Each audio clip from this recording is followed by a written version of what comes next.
In this video, grade 12s, we're going to start off looking at the idea of limits. Now, limits are a very important mathematical concept, especially when it comes to things like differential calculus. Now, differential calculus is the next chapter that we're going to be dealing with in the next few videos. And so basically what I wanted to do is just give an overview of what exactly a limit is, where we use them, why we use them, and more importantly, their application for what you're going to do in the next chapter. What I would suggest for you, though, is once you finish watching this video, take your textbook and just go through what the textbook has to say on the idea behind limits. You don't have to know it in excessive detail for high school maths, but the ideas behind limits are actually integral to everything that we do in calculus going forward. So if you plan on doing a maths degree at varsity, you're going to see limits everywhere. And the idea behind these approximations that limits are coming up in so many different chapters in maths.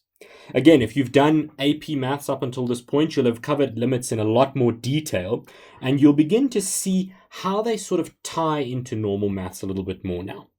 So, what it says here is that limits are a way of approximating, that's the key word there, approximating an undefined value of a function.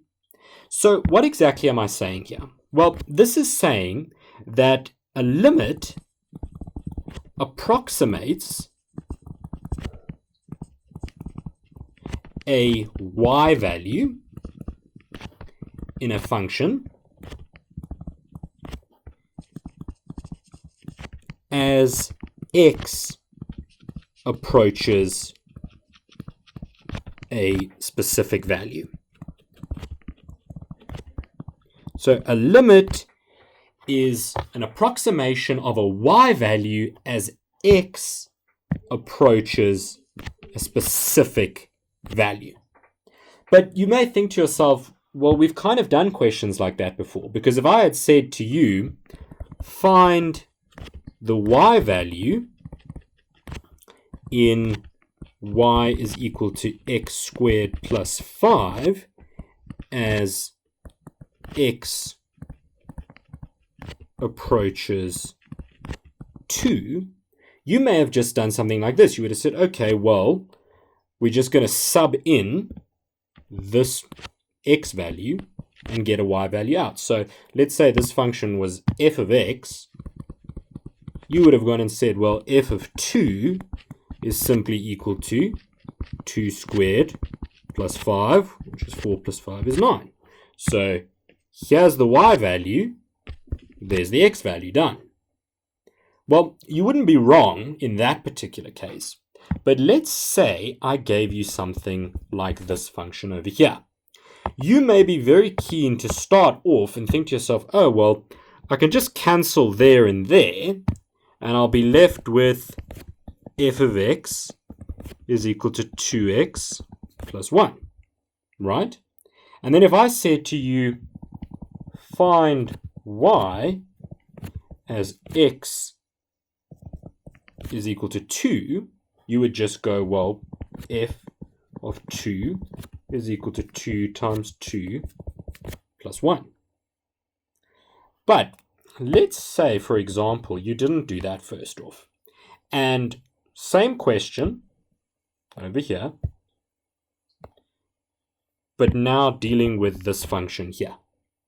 Well, then you would say f of 2 is equal to 2 times 2 plus 1, 2 minus 2 over 2 minus 2. And when you go and compute that out, now you get 0 over 0. This is being divided by 0. And if we divide by 0, we know that this is undefined. So what we did the first time around, where we simply cancelled out, even though that wasn't mathematically wrong, in a function, that would mean that the value at x is equal to 2 is undefined. So when x is equal to 2 in this function, it is undefined. So the correct way of actually writing that out would have been f of x is equal to 2x plus 1, if I cancel those out, but on the condition that x cannot equal 2. So if I were to graph that out, we'd actually get something that looked a little bit like this. We would get something that looked a bit like this. You know that 2x plus 1 over here would be a straight line graph, which it is. There's our straight line graph. But we can't have a value at x is equal to 2. So at x is equal to 2, we'd have an open space like that, where there's no value. But what we could do is sort of approximate that value, right? Because we know that at that point, as x gets closer to 2 from both sides, y gets closer to 5. So we know that at x equals 2, our function can never equal 5, but it gets close enough. So it gets very close to 5, but never equals 5. Do you get the idea? So it's an approximation. So we say, what is the approximate value of y as x gets closer and closer to 2? And because it's an approximation, we use the idea of a limit. So the way I would write that out is the limit as x approaches 2 of 2x plus 1 x minus 2 over x minus 2 would be equal to the limit as x approaches 2 of 2x plus 1, which is then equal to 2 times 2 plus 1, which is equal to 5. So the limit of this function here as x approaches 2 or x tends to 2 is equal to 5. So to get from this step here to my answer of 5, you'll see that I simplified and then I substituted that value in. So even though we would never equal, or x would never be able to equal 2 itself, because then we would get an undefined value, what we can do is put this limit in front, and when we put that limit in front, then we can get an approximate y value as x tends to any specific value that it does. Okay, so that's the idea behind a limit. We use it in place of this f of 2 when we get an undefined value in a function. Now, as I said earlier, if you've done AP Maths, the idea behind limits will be a lot more ingrained, and you'll understand that we get limits approaching from the left or the right with piecewise functions, as well as the fact that limits can either be real or not real, and depending on whether they're real or not real can tell us a lot more information about a function. We can also use limits to sketch functions that we don't do in normal maths. So they're very, very important because they give us an idea of what a function is doing as we approach a certain value, even if that value that we're approaching is undefined in the function itself. Okay, so let's have a look at a few more examples as to where you may see a limit in normal maths. So let's have a look at this. The first question that we've got here is the limit as x approaches negative 2 of 3x squared plus 5x minus 2 over x plus 2. Now guys, if we go and we plug minus 2 into x there, we know that we're going to be dividing by 0. And if we're dividing by 0, our limit would be undefined. So this is saying to us, what is the approximate value, or let's say the approximate y value, as x approaches negative 2. That's the idea behind what we're doing here. And in order to do it, we're going to need to simplify our expression. So in the previous example, we had a factored numerator, which meant we could cancel things out. So let's go ahead and factorize our numerator over here. And when we do that, we're going to get that the limit as x approaches -2, and watch my notation. Do you see how I put the equals and then the limit sign? So the limit comes after the equal sign. The limit as x approaches -2, and then I'm going to factorize my numerator. So it's going to become 3x minus 1, x plus 2 at the top.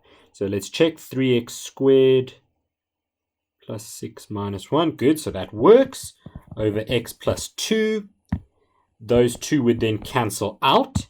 And so we'll get the limit as x approaches -2 of 3x minus 1. Then I go and I plug this -2 value into the x. And I'm allowed to do that in this case because even though it is an undefined value, I'm not giving an exact value. I'm giving a limit, which is an approximation. So I would then say 3 times -2 minus 1. Do you note now how I haven't rewritten the limit down here? Instead, when I substitute that value in, we call it taking the limit. And when I take the limit, I don't need to rewrite this part in the beginning. So I don't rewrite it. I instead just go and plug the value in. So 3 times -2 is -6. Minus 1 gives me -7. So what have we learned from this? We've basically now seen that this function over here, which when I simplify it, gives me this over here, which is a straight line. So I could almost graph it out like this. It would be something like that, where this is the function 3x minus 1. And I know now that at -2, so there's -2, let's say over there, I have an undefined value. I don't know what that value is, but I approximately know that it is -7. So that's the idea behind a limit. It's an approximation. Let's have a look at another example. It's a little bit more challenging. So this example over here. How are we going to go about solving a question like this? Because we know that if I go and substitute in 0 over there or there, I'm going to be dividing by 0, which gives me undefined values. So I'd need to simplify it somehow. And the way I would do that is firstly by simplifying the numerator, and then by simplifying the denominator. So, in order to do that, I would say the limit as h tends to 0, and I'm going to use a lowest common denominator in both the numerator and the denominator. Sounds a bit weird when you say it like that. But what I would get is 3 plus 2h over h all over 1 plus 3h over h. Let me just make this a little neater.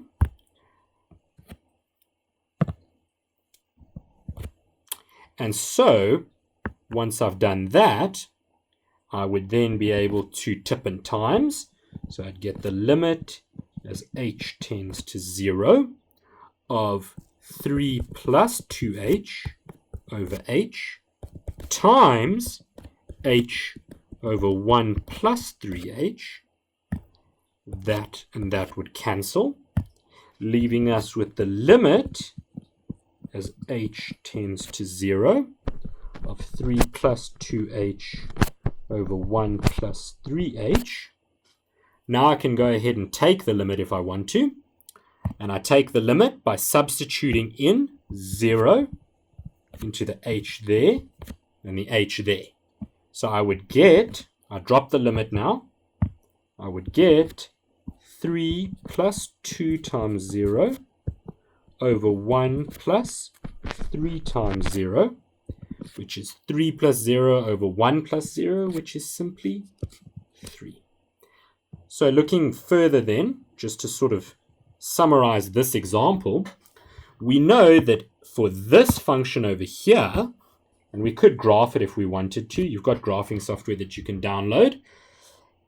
If I graph that function out, I know that when h was 0, I would have an undefined value, right? It wouldn't be useful to me. And so when I get that undefined value, I therefore use a limit to approximate that value. So I use a limit, I go and I simplify doing some basic algebra, and I end up with the fact that as h gets closer and closer to 0, y gets closer and closer to 3. Okay, so that's the idea behind limits. Again, like I said to you, this is a very basic overview. And if you still are a little bit rusty or you're not really understanding what I'm saying here, all you need to take away from this video is that a limit is an approximation. It's not an actual value. And the reason it's an approximation is because we're usually dealing with something that's undefined. How we work out a limit is by simply doing a little bit of algebra so that we can simplify an expression, and then we substitute that value in to whatever variable we're dealing with. Like in this case, we were dealing with h. We substitute it into our expression, and then we're able to get a better idea of what that approximate value is as x or h or whatever the variable is. The second important part that we're going to deal with for calculus is the idea of an average gradient. Now, you know from working with it in grade 9, grade 10, grade 11, that if I were to go and sketch out a straight line function, so let's say I sketch out a straight line function, something like this. So there's my function y is equal to 2x plus 1, for example. If that's the case, you knew that the steepness of this graph referred to the gradient. So the gradient was kind of the steepness of the graph. And the way we calculated this was drawing a little triangle like this, and we called it the rise over run triangle, or how I used it was delta x and delta y. And by doing that, we were able to get the steepness of the function. So you know from everything that you've done that the gradient, which is m, was equal to change in y over change in x. And that was then y2 minus y1 over x2 minus x1. So that's what we dealt with for a straight line graph. And it was pretty straightforward. All we did was substitute it in two coordinates that we were given, and bam, we had our gradient of the function. The problem when we're dealing with a curve now, so something like this, where we've got a parabola, is that everywhere that we move on this curve, the gradient changes. So if I measured the gradient there, it would be different to the gradient there, which would be different to the gradient over there. So basically, as we move along this curve, no matter where it may be, there, or there, the gradient continually changes along a curve. And so what we kind of had to do was then say, well, because we can't get an exact gradient, we would rather settle for an average gradient. And if you go back to grade 11, you'll see that the average gradient was actually a fairly straightforward concept. All we did was we picked 2 points on the function. So let's say I pick a point there and a point there. I join those points together, and I managed to work out the gradient of this line. And the gradient of that line sort of approximated the gradient of the function. So we could label this out something like this. I could say, well, this is x point number 1, and this is x number 2. And then I can go and label the y coordinate as well. This would be y coordinate, so f of x point number 2, and this coordinate here would be the the y coordinate, x, f, x, 1. So that's the notation that we would use. And all we go and do is get our average gradient formula, our normal gradient formula. So m was equal to y2 minus y1 over x2 minus x1. Except now, instead of using y2 and y1, I'm using f of x2 and f of x1. So the average gradient here would be m is equal to f of x2 minus f of x1 over x2 minus x1. That's it. And this was the formula that you used last year for average gradient. Now, what I want you to think about is how does this link to the idea of a limit? And some of you may be very clever and you sort of know where I'm going with this. But what would happen if I brought this x coordinate here closer along the x-axis until x2 and x1 lay right on top of each other? And if they lay right on top of each other, they would be the same value, would they not? And so we'd basically have x2 minus x2 because they're lying on top of each other. And that would become 0. And so this whole thing would become undefined. And if something's undefined, we can maybe use a limit to approximate the value. So that's where we're going to go on to in the next video. The idea behind calculus is basically using this average gradient, moving these points close together until they overlap. And when they do overlap, then we use a limit to approximate the value. And if I do that, I hope you'll see that we're not going to get an average gradient, but we're in fact going to get the exact gradient. And that's what differential calculus is about, getting the exact gradient of a curve.